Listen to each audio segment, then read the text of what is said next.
जानते हो, ये जो आपके लक्षण हैं, अगर संभले नहीं तो अगला कदम जिसे कहते हो, जैसे कोई बड़ा धनी दोस्त हो और तुम चिंता मत करो, खाओ पियो मौज करो, तो तुम्हें लगे ना कि हमारा दोस्त है यार, तो सबसे दोस्ती की, थोड़ा हमसे कर ले दोस्ती। अब ये बच्चे की अवस्था है इस समय, तो बिजली जैसा पावर शरीर में, 18-20 की अवस्था का मतलब समझते हो? अरे उद्दंडता की मूर्ति, मतलब हर समय एक शरीर में दिव्य तेज, दिव्य कांति, दिव्य उत्साह। अब इसके जीवन को कौन समझ पा रहा है कि आगे चलकर इसका जीवन कितना खतरे में हो जाएगा? पैर छूते हो रोज? नहीं छूते? अरे नहीं यार, आज से शुरू करो हमारी दोस्ती का लक्षण, रोज माता पिता का पैर छू। अगर कहते ये नया काम कैसे शुरू किया, कहते एक हमारे दोस्त हैं उन्होंने कहा कि ऐसा किया करो। आपके मन से बहुत समय से परेशान हो। पहली बात तो तुमने ब्रह्मचर्य का नाश कर दिया, इसलिए तुम्हारी स्मृति शक्ति बहुत कमजोर हो रही, तुम्हारी हिम्मत बहुत कमजोर हो रही, हम खुल के तुम्हें बता रहे हैं। अब आप पहले व्यायाम, 1-2 किलोमीटर दौड़ना, कई बार हमने दिनचर्या वर्णन की, थोड़ा दिनचर्या को आप अपने जीवन में उतारें तब व्यायाम। जानते हो, ये जो आपके लक्षण हैं, अगर संभले नहीं तो अगला कदम जिसे कहते हो उसे डिप्रेशन कहते हैं। लिख लो आप, अगला कदम जिसे कहते हैं उसे डिप्रेशन कहते हैं। आप परेशान हो जाओगे। ये दुष्ट मन बहुत बहुत ही जीव को त्रास देता है। इसको संभाल लो, सब संभल जाएगा। इसको नहीं संभाला, सब बिगड़ जाएगा। इसके संभालने की सामर्थ्य सिर्फ नाम जप में है। साधन को हरि मन तो चंचल सबनते, या को कौन उपाय, साधन को हरि भजन है कै सत्संग सहाय। इसकी साधना तो नाम जप है और सत्संग इसकी सहायता करता है। तो सत्संग सुनो, नाम जप करो और उत्साहित हो जाओ।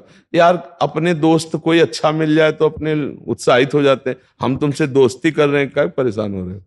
है जैसे कोई बड़ा धनी दोस्त हो और तुम चिंता मत करो, खाओ पियो मौज करो, तो तुम्हें लगे ना कि हमारा दोस्त है यार, तो सबसे दोस्ती की, थोड़ा हमसे कर ले दोस्ती। अंदर से हमारे दोस्त वही होंगे जो हमारी आज्ञा का पालन करेंगे। देखो, दोस्त का मतलब क्या होता है? कुपथ निवारी सुपंथ चलावा, गंदे आचरणों से हटाकर अच्छे। और वैसे हम आप मित्र ही हैं, क्योंकि आप हमारे प्रभु के अंश हैं, हम भी प्रभु के अंश हैं, तो दोनों दोस्त हुए ना। एक ही प्रभु के दोनों हम सेवक हैं, हम दोस्त है। पूरा संसार हमारा मित्र है। यदि हमारी बात मान लो, बहुत आनंद मिले। अगला कदम डिप्रेशन में पहुंचा देगा। आप क्रिया बंद करो। हमारी बात समझ रहे हो? अगर नहीं बंद करोगे तो अगला कदम वहीं पहुंच जाओगे। ये हम चीख चीख के रोज कहते हैं कि माता पिता को अपने बच्चों पर थोड़ा ध्यान देने का अवसर है। बच्चों को इतना गलत संग मिल रहा है कि वो ऐसी प्रक्रियाएं कर रहे हैं जिससे उनका जीवन नाश हो जाएगा। मोबाइल है, गलत संग है, बहुत बुरी तरह से ब्रह्मचर्य का नाश नवीन बच्चे कर रहे हैं। इनमें से कोई किसान है जो खेती का हालचाल जानता हो? नहीं जान। आप जानते हो, जब गेहूं की फसल गलेथ में हो, गलेथ का मतलब समझते हो, बाली निकलने को, अगर उस समय काट ली जाए तो एक दाना गेहूं का नहीं मिलेगा। और थोड़ा 1 महीना रुक जाइए, वो बाली आ जाए और पक्की हो जाए तो मनो गेहूं उसमें निकलता है। ऐसे ही जब हमारी अवस्था 13, 14, 15, 16, 17, 18, ये गलेथ की अवस्था है, मतलब अब उसमें दाना पड़ने वाला है। और इस समय ब्रह्मचर्य नाश कर दिया तो एक दाना लायक नहीं रहे, मतलब वो गृहस्थी लायक भी नहीं रह जाता। और ये बातें बच्चों को समझाई नहीं जाती। छोटे छोटे बच्चे या बच्चियां गलत आचरणों में उतर जाते हैं और वो जीवन बर्बाद हो जाता है। अब ये बच्चे की अवस्था है इस समय, तो बिजली जैसा पावर शरीर में, 18-20 की अवस्था का मतलब समझते हो? अरे उद्दंडता की मूर्ति, मतलब हर समय एक शरीर में दिव्य तेज, दिव्य कांति, दिव्य उत्साह। अब आजकल के 15-18 वर्ष के ऐसे बच्चे हैं कि अगर 4 सीढ़ी चढ़ के आए तो गांठों में ऐसे आदत। अब ऐसी अवस्था में तो 5 बार 8-9 खंड की अगर बिल्डिंग हो तो उतर चढ़ के जाए, फिर भी ऐसी दशा ना हो, क्योंकि ब्रह्मचारी अवस्था होती है। अब छोटे छोटे बच्चों में दोष हो गया, अब कैसे उसका कैसे वर्णन करें? हमें लगता है माता पिता, अब कौन समझावे, कौन समझावे? यही बात। टीचर आधुनिकता समझा रहे हैं, डॉक्टर उसको सपोर्ट दे रहे हैं कि आप अगर ऐसी शस्त्रक्रिया आदि करते हैं तो आपका स्वास्थ्य बढ़िया रहेगा। फिल्में, वेब सीरीज, यही तो है ना इनके गुरु।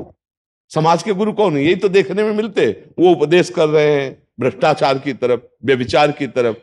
अब वो नए बच्चे, वो ऐसे ही मन चंचल और सपोर्ट मिल गया हालत ये हो जाती है। ये तो कहो परमार्थ का थोड़ा सा कुछ समझ रहा है तो इसको लग रहा है मैं गलत हूं, हाँ कह रहा है, नहीं तो ये समझने के लायक ही नहीं। अब ऐसी स्थिति में इनको दोस्त क्या मिलेंगे? अब 18, 20, 22 के बच्चे अगर नशा लेंगे तो हमारे भारत के किस काम में आएंगे?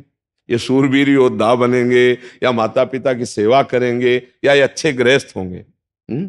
आजकल नौजवान बच्चे जो है ना बहुत गलत मार्ग में जा रहे हैं। इसलिए हमें लगता है माता पिता परिवार के सदस्यों को अपने देश के लिए, बच्चों के भविष्य को सुधारने के लिए थोड़ा मित्रता का व्यवहार करके उनको समझाएं कि ब्रह्मचर्य क्या है, चरित्र क्या है, खान पान क्या है, व्यसन क्या तुम्हारी दुर्गति कर देंगे। पर अब फुर्सत ही नहीं माता पिता को अपने ही मनोरंजन से, तो बच्चों को कब समय दें वो बैठ के बताएं। नहीं तो देखो ये अवस्था इसकी ऐसी है, दयनीय अवस्था आ जाए बच्चे की। इस समय इसका विकास होना चाहिए माइंड का, अच्छे अच्छे शास्त्रीय ज्ञान, आधुनिक ज्ञान, उत्साह, एक दिनचर्या, एक तेज। वो ऐसे बुझा बैठा है जैसे 10 बच्चे का बाप हो। क्यों?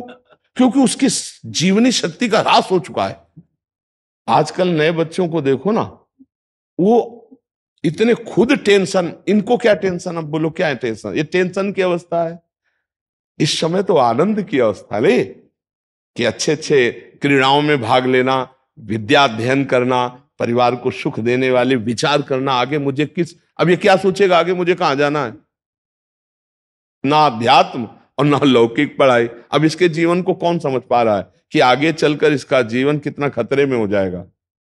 अगर इसको कुसंग मिल गया तो अभी व्यसन में उतर जाएगा, नशे में उतर गया, जीवन भर। प्राय ऐसा बच्चे, जो धनी बच्चे हैं, प्राय इसी में उतर रहे हैं। यही प्रार्थना सबसे है कि हमारा अध्यात्म का ज्ञान नहीं होगा तब तक हम लोगों का जीवन कूड़ा ही बना रहेगा। अध्यात्म विकास देता है जीवन को, ये विकसित होने की अवस्था है। बच्चा बहुत दुर्लभ मनुष्य शरीर है, आप सुधार लो, ठीक है ना? और कभी आपको कोई भी परेशानी लगे आप हमसे बताना आकर के। दोस्ती का मतलब जानते हो क्या होता है? अपने दोस्त से बात करना। अच्छा, यहाँ कोई फीस तो लगती नहीं। थोड़ा ये जरूर है कि जगह बहुत छोटी है तो कम लोग आते हैं, तो ज्यादा देर बैठ नहीं पाते, इसलिए 2-3 बैच में बहुत 75-80 लोग हो पाते हैं। और आने को तो हजारों लोग तैयार है एकांती को बैठने के लिए। तो कभी ऐसा हो सकता है कि आपको मना हो जाए तो फिर दोबारा प्रयास कर लिया। कम लोगों के कारण ऐसा होता है। आनंदित रहो, थोड़ा प्रसन्न रहो, थोड़ा सुबह 1-2 किलोमीटर दौड़ो, व्यायाम करो, एकदम चंगे, दिमाग प्रसन्न रखो एकदम। बच्चा कुछ नहीं, जिसके साथ भगवान है क्या बाल बांका हो सकता है? मस्त रहो। पढ़ाई पढ़ते हो कुछ? कै में पढ़ रहे हो? कॉलेज चल रहा है। कॉलेज, हाँ। अब हम तो बच्चा ज्यादा पढ़ाई नहीं पढ़े इसलिए ज्यादा जानते रहे। तो खूब अच्छे से पढ़ाई ही भजन है इस समय, ये भी समझो। थोड़ी देर राधा राधा नाम जप कर लो और अच्छी पढ़ाई करो। माता पिता है, पैर छूते हो रोज? नहीं छूते? अरे नहीं यार, आज से शुरू करो। हमारी दोस्ती का लक्षण रोज माता पिता का पैर छू। अगर कहते ये नया काम कैसे शुरू किया, एक हमारे दोस्त हैं उन्होंने कहा कि ऐसा किया करो, पक्का बुद्धि शुद्ध हो जाएगी बच्चा। मातृदेव हो, पितृदेव हो, साक्षात भगवान बैठे माता पिता के रूप, कभी उनका अपमान मत करना। छुओगे पैर? पक्का वादा? हाँ बढ़िया। कभी वो कटुवचन कहें तो उनको पलट कर जवाब मत देना, ठीक है? आगे देखते जाओ, हमारा दोस्त बनोगे तो फिर आगे बढ़ते चले जाओ। नहीं, आगे बढ़ो, बहुत कीमती जीवन है, बहुत अच्छे बन जाओगे। लोग आशीर्वाद मांगते हैं ना, हम क्या कह रहे हैं तुमको? बहुत अच्छे बन जाओगे यदि बात मान लोगे तो। अब बात ना मानोगे तो फिर हमारा बस ही नहीं। नहीं, अब आप अच्छे बन करके चलो, ठीक है?